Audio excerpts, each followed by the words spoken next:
What is up, everybody? Welcome back to racingdudes.com. Welcome to a video I certainly did not see coming today. It is Whitney week, and I thought I'd be giving you 4-Star Dave and Whitney picks on videos today, which I actually will do that.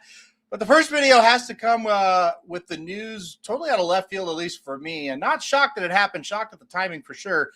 Major news in horse racing, Churchill Downs and NYRA will now hold a 3-year-old championship series that does not include the Preakness. So Churchill Downs and NYRA coming together for a 6-race series just for 3-year-olds. You're earning points along the way with a $5 million prize pool at the end of the series awarded to horses who have accrued the most points throughout the 6 races. Now, at first, you think, okay, well, NYRA, that's obviously going to be the Belmont, Jim Dandy, and the Travers. Makes total sense. That's 3 races that easy, very easy to figure out.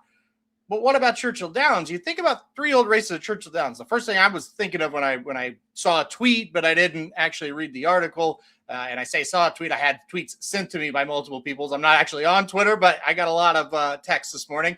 And I thought, well, okay, there is the Kentucky Derby at Churchill Downs, but what other 3-year-old races do they really have that would be worthy of this? Well, it will be at Churchill Downs. It will be the Derby, obviously. The Matt Win is going to be part of this, which is a race that it's always a little decent little race, but now going to be a big time race. And then Churchill Downs will create a brand new race that will be held in September for the 3-year-olds to end the series. So how the series will work, how it will run, the Kentucky Derby will be the first one. And then we will have the Belmont Stakes. So the Kentucky Derby, obviously, early May. The Belmont Stakes will be early June. Early in July, we will see the Matt Win. That'll be a part of it. And then late July / it might fall early August some years, you'll get the Jim Dandy. Of course, late August, you'll get the Travers.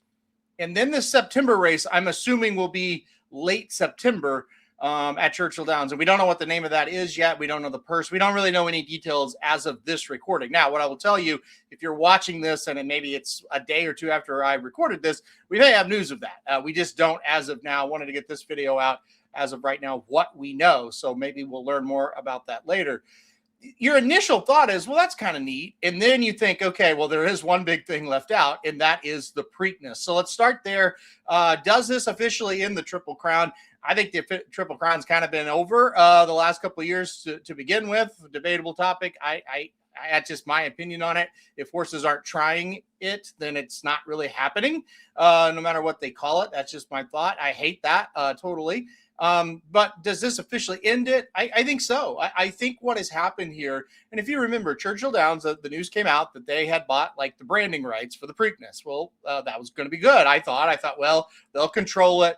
They'll probably move the date back a little bit, and then, we'll see what Belmont does. Well, the Maryland Jockey Club did not end up taking that bid. They ended up taking it back over. And so, Maryland now continues, I should say, to operate that race. Churchill Downs said, okay, well, if you're not going to let us have that, we'll just try to eliminate you completely. And he might very well be doing that. So Churchill Downs took their ball, went home, and then went to NYRA, actually, and said, hey, let's form together and let's make this 3-year-old situation even cloudier for all tracks not named Churchill Downs or Saratoga, basically. Or I guess you could throw in Belmont Park, obviously, with the Belmont being back at Belmont coming up next year. So that's basically what they did. And that was something I was always skeptical of. And I thought with Churchill Downs getting the Preakness when that was going to happen, I thought, boy, now they hold all the cards. NYRA could be in a little bit of a sticky situation. And then, when Churchill doesn't get the Preakness, they just kind of, NYRA and Churchill kind of just formed together and said, well, let's just try to eliminate the Preakness altogether and make our own thing, which is what they've done. So the Preakness is in big trouble. I truly believe that. There is news. And by the way, all this that I'm reporting was from Dave Grinning in the Daily Racing Form. There is an article out. You can go read this for yourself. So I'm not reporting any of this. Dave Grinning is the one that first reported it. I'm just kind of emphasizing what he reported earlier and what we've seen from others as well. But I believe Dave was the first to report it. But I did see an article at Horse Racing Nation where they said it's widely kind of speculated or thought that the Preakness is getting ready to announce they're going to move their race 3 weeks after the Kentucky Derby. That is something that I think is going to happen. Maybe even this week, that announcement's coming. And so, again, I think this was a very proactive plan by Churchill and NYRA to go, well, you can do that if you want, but this is going to be the real thing that matters. At least they are hoping so, Churchill and NYRA. So, yeah, I think big trouble for the Preakness, already kind of on life support. Big trouble, I think, for them as far as, keeping the Triple Crown together and drawing a great field. I don't know how they're going to do that. Maybe they will fight back and find something. That's to be seen later this week, perhaps. But Preakness in big trouble. I also think the Haskell is really in big trouble, because the way I kind of look at this, if you're going to make the Matt Win part of this situation, and it's going to run in the first weekend in July, well, you're probably going to raise that purse a little bit. I know you have the incentive anyway of the $5 million and you're getting the bonus. You're probably going to have a little bit of a purse raise for the Matt Win in that regard. And with the Haskell being kind of middle of July, so where are you going to go? You're going to run in the Matt Win, and you're probably going to run in the Jim Dandy, and you're probably not going to run in the Haskell. So I think it's in big trouble as well. And then the race that we can debate, Preakness, or Haskell, oh, maybe they'll survive, whatever. Preakness with that name brand, maybe they can.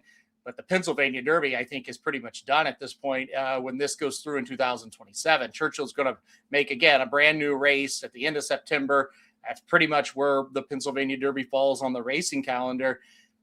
And you look at it and go, well, if this is the quote unquote championship race of this new sequence of 6 races, I would imagine the purse for this race, whatever Churchill decides, it's going to be fairly large, and it will probably knock away the Pennsylvania Derby, or at least knock it down, on the kind of the totem pole of racing, because those have been some really good fields over the years. It's kind of that in-between race where 3-year-olds like to prep for the Breeders' Cup right there in the Pennsylvania Derby. And now I think a lot of them will just go to Churchill Downs. Finally, just quickly, Breeders' Cup Classic, maybe even the Breeders' Cup Dirt Mile a little bit. I could see it being slightly hurt by this. Say Churchill Downs, the new race is worth like $2 million, right? Or $1 million or $1.5 million, $2 million, something like that for the 3-year-olds. I could see some 3-year-olds just run there, and that's the end of their season if they're not at the top level, where, because a lot of times you'll get a couple 3-year-olds in the Classic because that's just where they can run. That's the only place they can really run.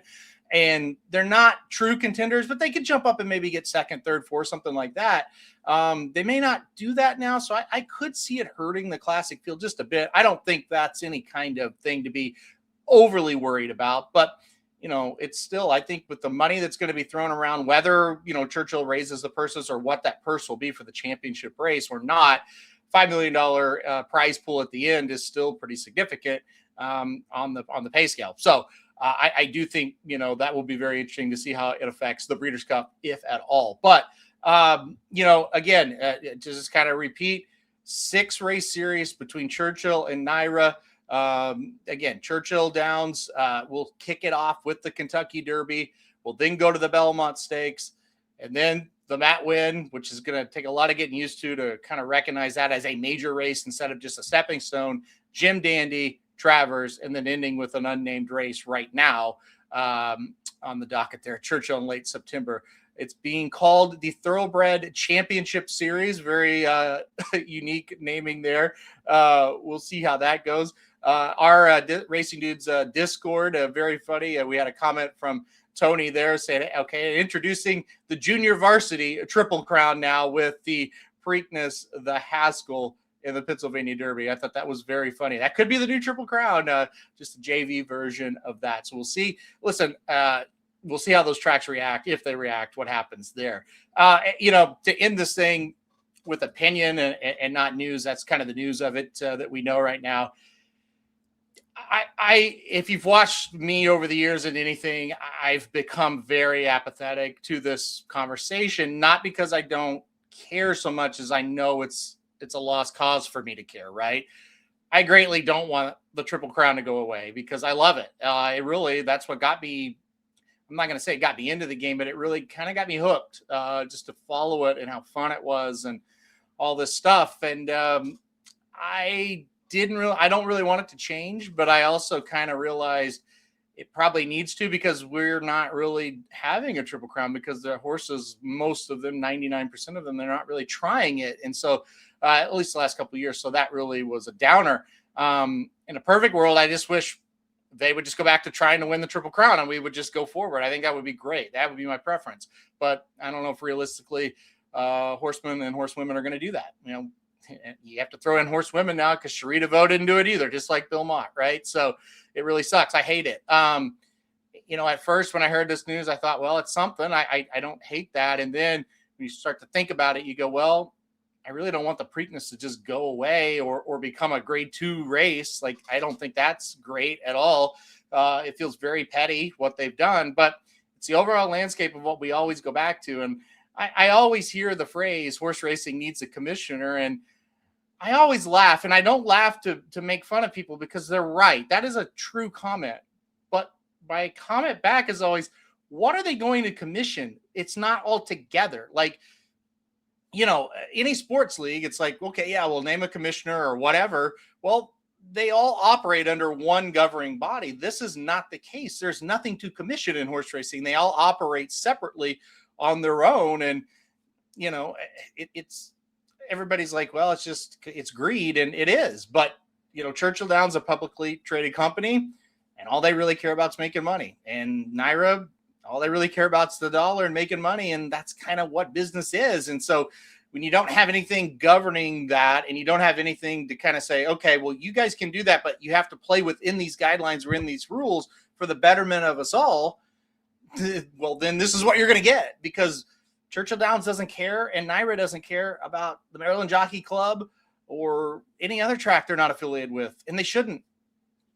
I know that's a tough thing to say, but with the structure how it is, they have to take care of themselves, and is it not right to just say, okay, we're going to kind of do our own thing and exclude everybody? No, it's not right. But we don't have a governing body. Again, we can elect Mike Rapoli as a commissioner, which would be a disaster. But we could do that. But what's he going to do? He's not going to. There isn't anything to commission. There isn't anything to run. So it's a flawed situation. It's a flawed structure, and it's a dog eat dog world. And Churchill Downs and NYRA are two big dogs, and they're eating, right? And that's kind of what this comes to. But again, as far as the whole thing, I'm not going to lose any sleep over this. Just like I wouldn't lose any sleep if they didn't change it, because at the end of the day, as a horse player, I just kind of hope they throw a nice product on the track for us to gamble.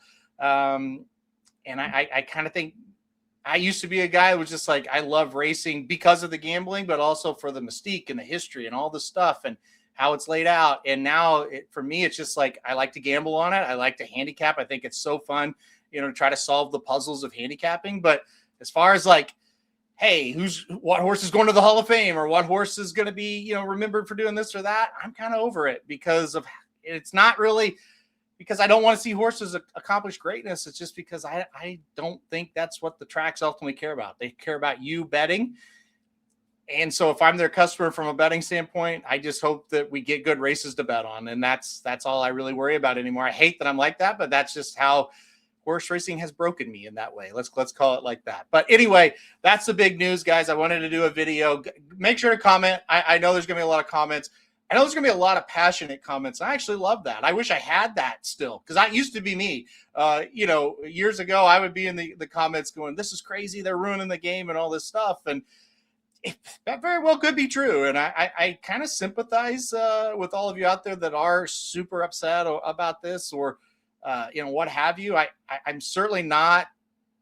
I'm apathetic. I mean, I feel bad, right? Like, I can be kind of apathetic towards the whole subject, but I do have a great understanding that a lot of people aren't, and they want to see that tradition hold, because it really is an unbelievable tradition, the Triple Crown. It dates back forever, and I get it. I get why you would be super, super angry, and I can't do anything about it, but I feel sorry for you guys, and I'm sorry that it's happening. But I'm here to report the news, and that's the news of today, and it is a big piece of news. So anyway, all right, I'll stop rambling. We'll have more on this on our shows when we get more and more news. This is just the first update. If you're watching this and it's a couple days old, there may be some new stuff that have come out, but I wanted to get this up for you now, guys. All right, so thanks everybody for watching. Hit that like button if you like the video. Hit subscribe if you really like it. Want to get alerted anytime I do videos like this. You want to see me ramble on stuff or pick winners or try to pick winners, we could do that as well. So thanks everybody for watching. Everybody have a good rest of your week. And